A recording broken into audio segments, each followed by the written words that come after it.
ఒక్కసారి వీడియో చూడండి.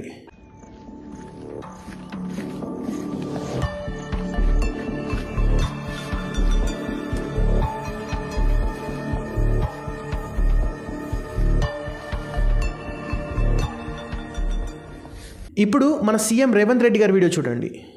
ఈ రోజు అక్కడ ఏదో రిజర్వ్ ఫారెస్ట్ ఉన్నట్టు, రిజర్వ్ ఫారెస్ట్ లో అత్యంత ఏమంటారు జీవరాశులు ఉన్నట్టు,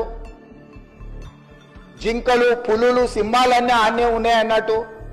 జింకలు పులులు సింహాలు లేవు అధ్యక్ష. చుట్టుముట్టుతో కొన్ని గుంటనక్కలు చేరి ఇట్లా వ్యవహరిస్తున్నాయి అధ్యక్ష. గుంటనక్కలకు గుణపాఠం చెప్తాం అధ్యక్ష. ఇక్కడ సీఎం రేవంత్ రెడ్డి గారు చెప్తున్నట్టు తోడేళ్ళు సింహాలు లేకపోవచ్చు, కానీ కొన్ని జింకలు, వందల్లో తాబేళ్లు, వేలలో పక్షులు, లక్షల్లో చెట్లు ఉన్నాయి మన హైదరాబాద్ని పొల్యూషన్ నుంచి కాపాడడానికి. ఒకప్పుడు పెద్ద పెద్ద కంపెనీస్ కడితేనే మనం అభివృద్ధి అనుకున్నాం. అవును, అప్పుడు మనకు అవి అవసరం. కానీ ఇప్పుడు నీరు, గాలి, ప్రకృతి ఇవి కాపాడుకో